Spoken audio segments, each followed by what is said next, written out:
And joining me now from the Skitchison First Nation Reserve in Savinaw, BC is Becca Ignace. Thank you so much for joining us on the CJN Daily. Thanks for having me, Ellen. Wow, it's great to have you despite the smoky conditions outside the building. Let's talk specifically about what is happening around you at the moment. What is the situation where you are now? So currently, we live in the Dead Man Valley on the Skitchison Indian Reserve, and we are evacuated from our home. However, I have been helping cook for our natural resources department, who's helping fight the fire to try to save everyone's homes around here. And so I'm able to get home to check on things and stuff. However, the children are not allowed home, so they have to stay out of the valley. Tell me a bit about what you said. You're allowed to go back and forth to your home, but the kids are not allowed. So where are they staying at the moment? You said you had 4 children.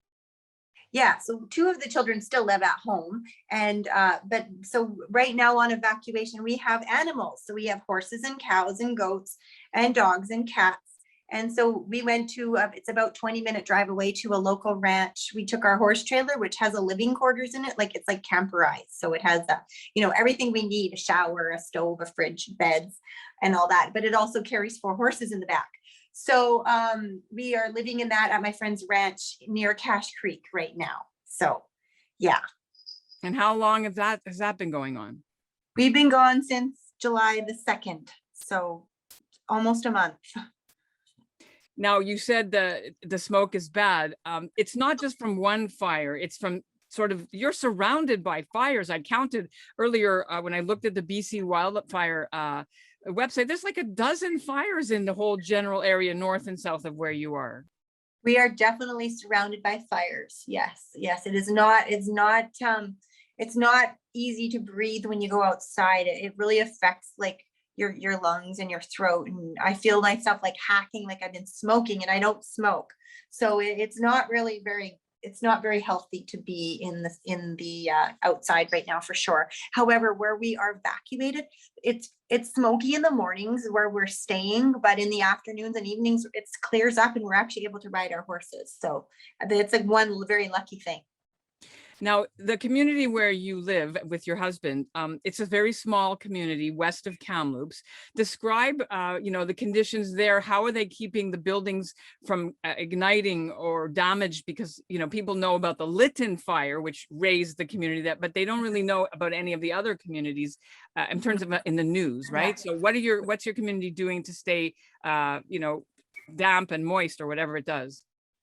So basically, we're really, really lucky to have the Skitchison Natural Resource Department. There's probably and with volunteers, there's probably about 40, 50, 60 people who have been working night and day. So they do a watch. They drive around and they watch where the hot spots are. So they know where they have to go. Because the fire it kind of moves around, and it's hard they watch the wind. It's hard to kind of detect where it's going to be, but they do move around watching it at night and stuff. And then if there's a hot spot or if something's flaring up, they're on it right away. They're making fire guards. They have people fighting the fire to keep it. So we live in a valley, so there's like mountains on each side. So originally the fire was on the top side of the valley. So what they were really trying hard to do was keep it from coming down right into the valley bottom where all the buildings are. Like it came right to our school. Our school was kind of at the bottom of the hill, and it came right down to our school, and they put huge fire guards in and had huge people power on that right away. They're just like, snap, snap, snap. Let's get to it. Let's stop it right there before it burns our school down. And so there's no one staying in the actual community now. Everyone is out, right? No, everyone is not out, actually. So there are a few people, like if you don't have children and you're evacuated, you don't have to leave. As long as there's people watching it and stuff, they'll and they know you're there. If it gets really, really super bad, then you leave. But until then, it's just very smoky, and if you have children, I believe it's the law that you have to they're not allowed to stay. Okay, now you're not the only person in your immediate family that is being impacted by this season's wildfires, of course. You've got parents and brothers. Can you give us an update on what's happening with them? Okay, so my parents, they live they live past our house, and it's about a 12 mile drive for us to get to their house. And they have a big organic market garden farm. The fire came super close, but my dad never left. My mom left. She's actually staying in town with Heidi, but my dad never left. He's out there weeding his lettuce and going to the farmer's market. So he's like, no, if it gets really close, then I will leave. But in the meantime, he's out there working in his garden and doing his thing. I was told that your brothers are actually firefighting. Is that the case? And what does that mean? Yeah. What are they doing? Yeah. So they are volunteering. Well, my one brother actually works for the band. He drives the water truck. So he's going around, putting out hot spots and filling up bladders. They have these big bladders along the road with pumps, and they have sprinklers on every building in our community. It's called a structures unit. They keep our structures safe, and it's through the ministry that they provide this service. Wherever there's forest fires, and they go and they install sprinklers on into your household. And they have like these big bladders, but they're like big above ground swimming pools, because we live in the desert and we don't have a lot of water. So anyways, they have a pump. They have like probably about, oh my goodness, probably 60, 70 pumps out there, just ready to go if the fire does come down close. So my one brother, he would go fill those up or just put out hot spots. And the other one is working like with a shovel or whatever, working on the actual fire line, like helping keep it back. You've been there how many years where you're living now? You were born in BC, right? You were born there? Yeah. Yeah, I've lived in Dead Man's Creek my whole life. I moved here when I was 3 months old. So I've lived here for 50 years. Your parents were pioneers, organic farmers, originally from Montreal, your father was, and was sort of the pioneer, hippie counterculture people. You guys grew up there. But what about these forest fires? In all your experiences, is this the worst summer that you've experienced? This is the worst for our valley personally. We did get evacuated, but it never came into our valley in 2017. This year, so I was raised farther up the valley. My parents homesteaded about 50 kilometers or 46 kilometers up the valley. Our old homestead is completely gone. It's all burned. It's no longer. People have lost homes in the valley up farther. Yeah, so we're lucky so far that ours is still okay down below. That is so sad. Did this happen recently? The house was burned? Yeah, just like last 2 weeks ago. Yeah.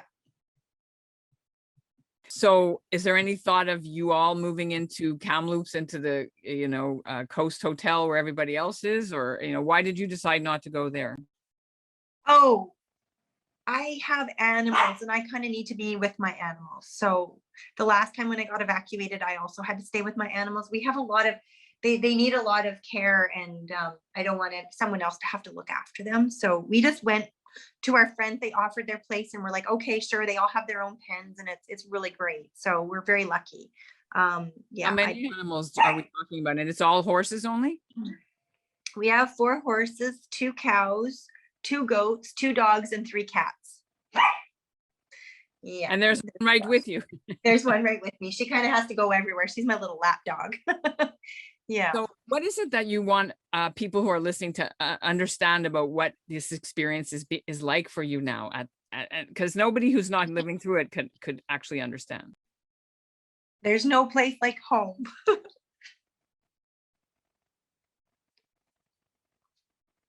Yeah. And I think just people need to realize about, changes in the world. Just like, the 3 R's, especially reducing. And I just feel like, I think that we kind of have messed up as a, what's the word? We've messed up as as people, as a human race. We've kind of messed it up. And we kind of got to start going the other way. You're in a unique position. You're Jewish with back to the land parents, you were raised that way, and you're also married to an Indigenous person who has the Indigenous tradition. So how does those both combine to give you a perspective on what people should do, what with all this knowledge that both your traditions have to prevent this kind of thing from happening again? Not only do we need to go, you know, use less, you know, try to help with the global situation of like global warming and stuff, because I believe it has a huge impact on the wet rain. And I feel like we haven't gotten any rain. We didn't get our rain in April, May, or June in order to prevent this from happening this year. The other thing is with the Indigenous side is we need to manage our forests better. We need to be burning in the winters, when burning all that fuel and getting rid of that fuel over this is my thought. I mean, I feel like it would help to get rid of a lot of that fuel in the forest and manage the forest better. What do you need? Is there a community taking up a collection? Can people send things in? What is it that, if there's anything that we can send or do, or people who are hearing this can do to help? Well, I believe they could get in touch with the Skeetcheston Indian Band if they'd like to help. We have had a lot of offers of help. We've been cooking for the natural resource people that have been fighting the fire, and also the ministry people that have been fighting the fire, and everyone that's been fighting the fire. So we've got donations of food, we've had donations of money. Skeetcheston Indian Band is not overly worried. I mean, everything little helps, but they said they don't care what it costs. They're going to fight this fire right till the end, and they'll pay whatever they have to pay. So, I mean, it's not a big worry that there's no money. However, I mean, I'm sure it would help if people wanted to help. My heart goes out to you, and Yeah. I send you my best wishes and that of all our listeners as well.